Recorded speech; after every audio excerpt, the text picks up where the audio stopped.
The Georgia Bulldogs have a giant problem on defense right now, and it's that they don't have a giant on the interior of their defensive line. Now, I'm not saying that they were bad. They were quite good on the interior this year, but against Alabama on the biggest stage in a line of scrimmage battle, they lost because they did not have a Jordan Davis type or a Jalen Carter type or a Devontae Wyatt type on the interior.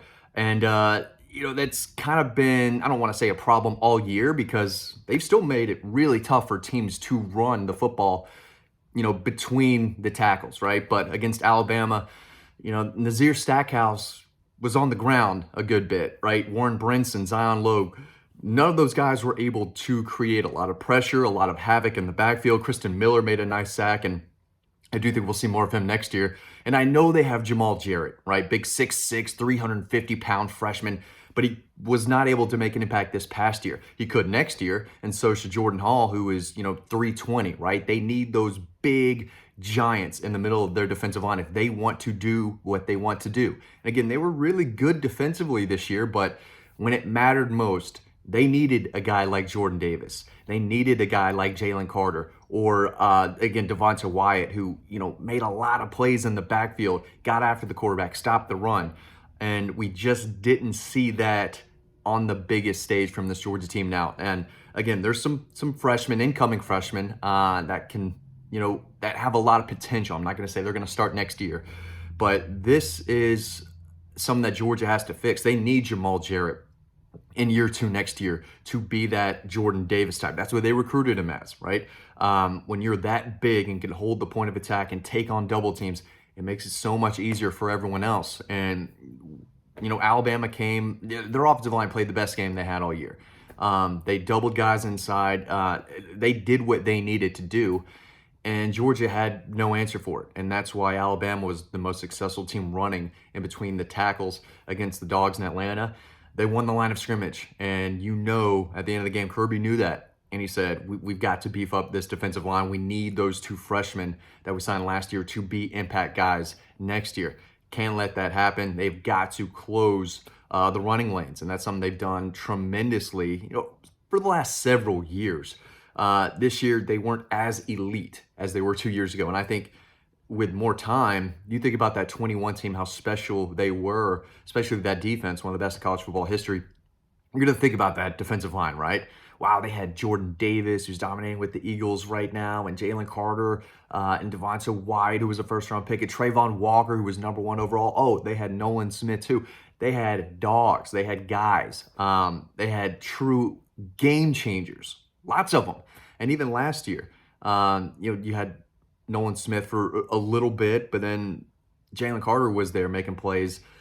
He's a game wrecker, and Georgia didn't have a game wrecker on the defensive line this year. And if they want to win championships, you've got to have those type of players. Again, they're bringing in a lot of big-time prospects there. And you've got Damon Wilson on the edge and Marvin Jones Jr. if he decides to stay on the edge.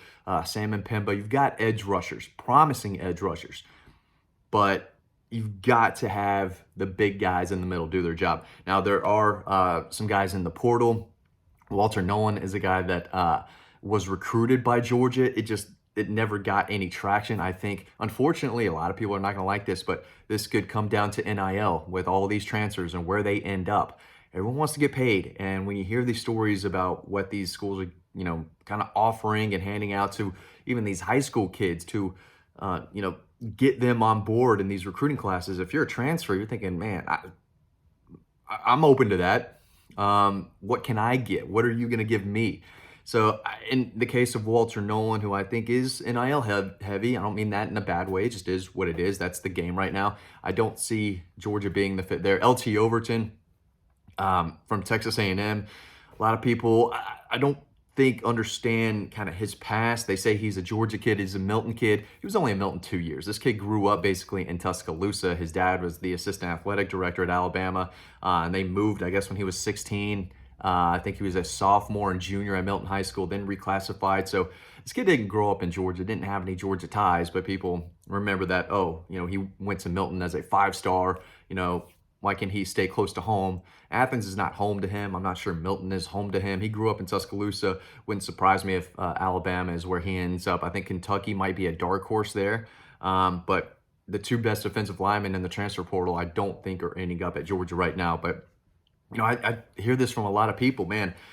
The defensive line kind of got pushed around at times this year. Missouri was able to run the football. Obviously, Alabama did. They didn't run wild, but they were efficient enough to make things easier for Jalen Milroe.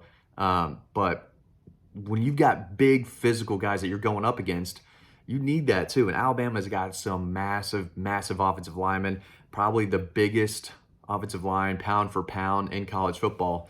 And Georgia didn't have the beef. They didn't have 350 Jordan Davis out there. 310, 315 Jalen Carter. Now, I think Kristen Miller is about 305. Jamal Jarrett, again, 6'5", 350. That's the guy they need to step up and be that key, wall, that building block, that stone right there in the middle of their line.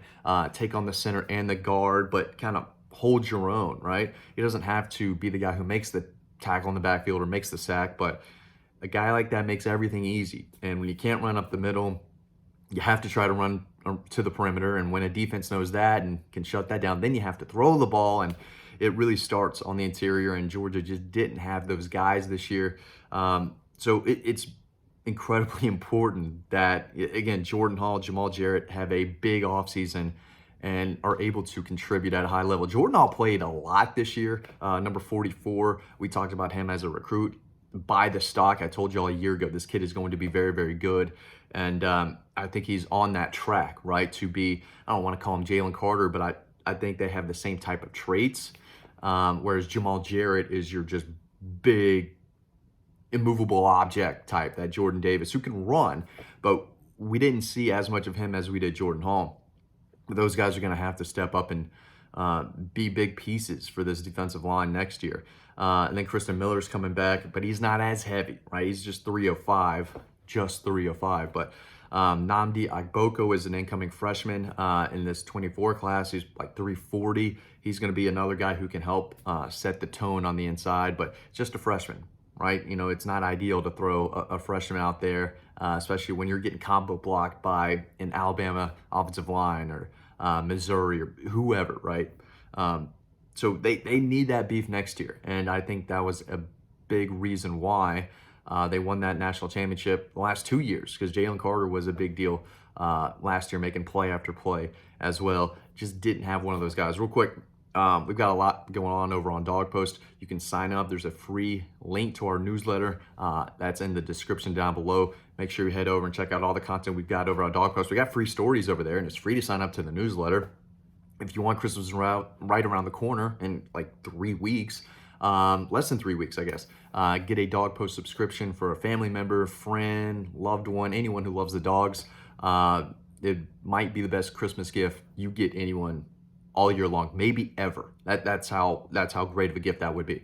So you can do that all over on the website. But I do think Glenn Schumann, Trey Scott Kirby, they didn't like seeing what Alabama was doing to them, and they didn't like seeing one of those interior guys kind of step up and be a game changer. Again, I'm not saying they played bad all year long. They were stout all year long, but when you went up against a tough physical Missouri team, again, they won the game, and Nazir Stackhouse obviously had the pick, and he took it back, kind of the game-sealing play, and he's been a good player.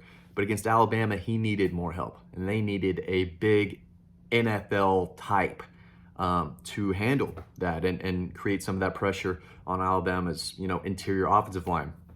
Just didn't get it. Maybe next year could be different, but it's definitely something that needs improvement this offseason. Kind of revamping that offensive line, getting those young guys some experience. And I think you'll see a decent amount of Jordan Hall and Jamal Jarrett against Florida State for sure. They need experience. They need to continue to develop, because Georgia's going to need those guys next year. There's no doubt about it. If not, they're going to go up against some good offenses next year. A lot of them on the road at Tuscaloosa, at Texas and Austin, at Ole Miss and Oxford, at Kentucky. They're going to need a stout defensive line if they're going to be elite again.